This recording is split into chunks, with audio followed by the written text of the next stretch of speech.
Čau. Kde tady největší trapka? Já, přesně tak. Zkouším takový vlog, vlastně. Že jo, jako mají třeba gogo, vysmívy, nejfake. Jestli to nebude jako nejfakeu, no, nebude to jako ničí.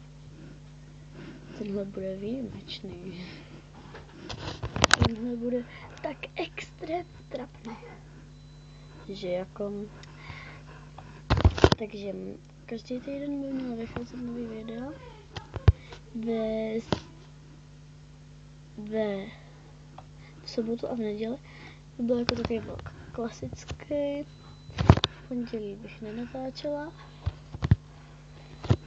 V úterý bych vám přišla třeba hlavu, kterou byste chtěli teda. Já ještě napíšu pod videjko.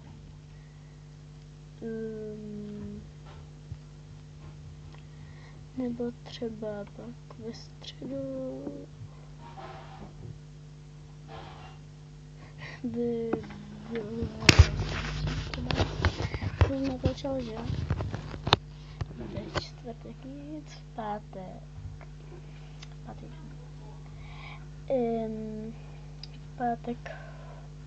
V pátek, jen zpátek. Já jsem trapná, nevím co. Takže v pátek... Co by mohlo být v pátek? Já jsem to měla napsaný. Co pro tebe je dobrý.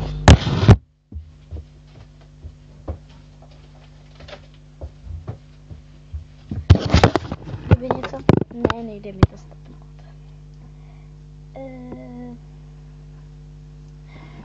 Ty kotinky prostě do toho zabrat. Když tak, kdyby vám to nevyhovovalo něco nebo tam, tak dám pod videjko nějaké stránky, že jo? Ano, je mě hodně málo. Jestli mě budete hejtovat, urážet, že mě málo, a že dělám takový vlogy a že se vůbec něco jsem si dovolila říct, tak teď je úplně hustý, že jo? No. Ono je mi 11, tak mě začněte tady hejtovat všichni pod toto videjko okamžitě teď. Děkuji. Zatím.